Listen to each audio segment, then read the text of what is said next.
There, and welcome back. So in this video, let's address how to generate the geometry using Onshape. I don't want to go into too many details.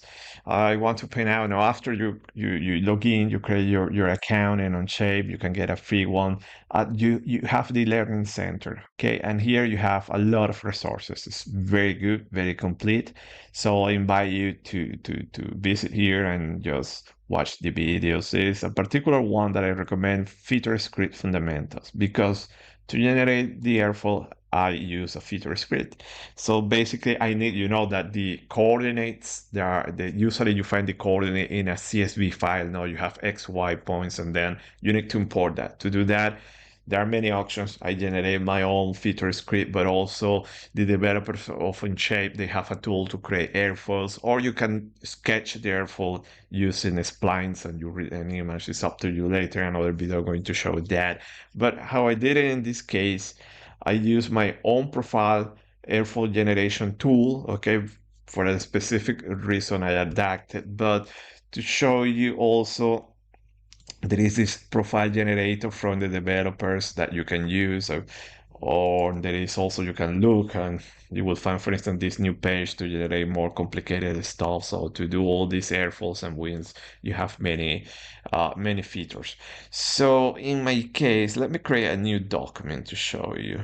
Okay, so I will share this document. Okay, you will get access to my feature script. So the feature script I program, and don't get intimidated. This is very easy. So follow that training I mentioned, and you will be able to do many stuff. Okay, so you can program your own function. So basically, just read in there for coordinates. So see that it's pointing to a CSV file. So all the functions, everything you have it here.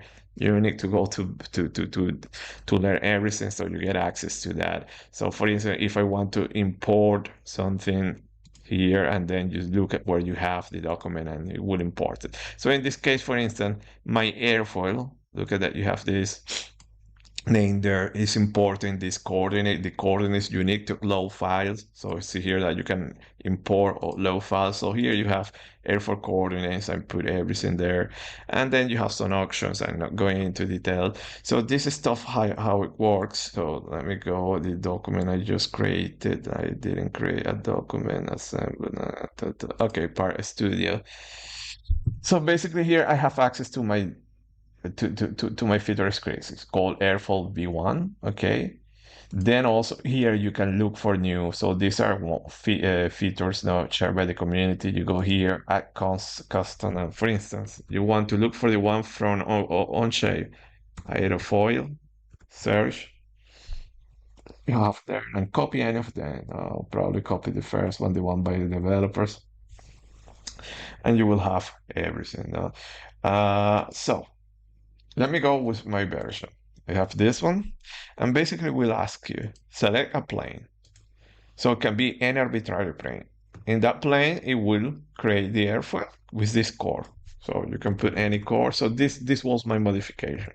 Okay, so and the plane is also arbitrary. It can be inclined and whatever. It not necessarily needs to be the original planes.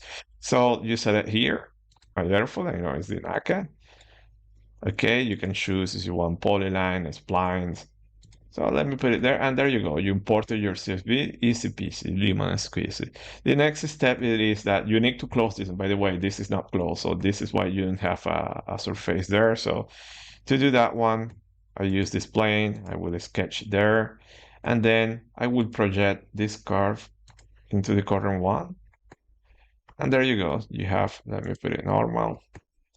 And recall the geometry that I mentioned, the trailing edge. Actually, I have it like this. I work everything here. So you can, for instance, do like this and have your chart angle. Okay, so you need to add some constraints and tangents and so on. But let me close it like this and see that now it becomes shaded. And there you go. You have your info. Then select, and you can do your extrusion. So let me do, I don't know, 2 meters. And there you go. You have a wind interior there. And then you can create your domain. I go here, let me do a sketch. And There. So you put your box, and then here you have dimensions, and you start to give dimensions. Okay, so I'm not going to go precise now, just to show you from here to here. Let me put 5. Also from the origin, well, let me select the origin there, to this one. Okay, let me put an arbitrary point here. From here to here, 5. From here to here, 5. And from here to here, let me put, I don't know, 15. Whoops, put 1, should be 15. And there you go. So this is how my domain will look like. And now you can do the extrusion. So let me go select here, extrude this one. And remember, I want to create a new solid. This one will give you the Boolean, and you just go. So for instance, you're thinking about a 3D domain. There you go. This is your 3D domain. Let me go here. Purchase the appearance. There you go. Then if you're not happy with this one, you can just add there, make it larger. And this is it. So basically, I have my external domain, so you can click in the extremes, and this will be the coordinates in blockMesh, minimum, maximum, X, Y, Z. You have it there.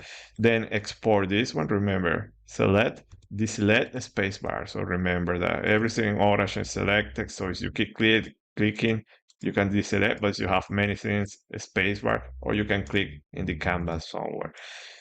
So you can right click here and you export your STL, and that's it, easy peasy. So this is how I generated this geometry. So here I have some other dimensions, but you can follow, you can see the dimensions. Then to make it a little bit more complex, so let's say that I want to go here. So in this case, I'm thinking in 3D, thinking into this, the same idea, for a snappyHexMesh. So you need to make this box smaller so it intersects your geometry. So here, let me create the refinement box. So let's say that, put it there, put something here, and let me go like this. Let me see, do it complicated. So for instance, if I do something like this, I know that this kind of entity, I don't have it inside snappyHexMesh. It's not something that is already pre-programmed. So I will need to do something like this. Let me hide here. This. Okay. Okay, done. Select there. And let me go new like this. And there you go. So now you have the second box. And now you can export this one, edit appearance, and add some transparency. And there you go. So this is how your domain will look like. So see that you have a lot of control when you work. Now you generate your geometry. So this is how you work. You have the link in the description and you can play around. So let me show you something. Let me go here back. So here I already have I duplicate the Aerofoil script now. So I already have it. So you can search. Let me go back. So here you have public documents, and you can do your search, Aerofoil.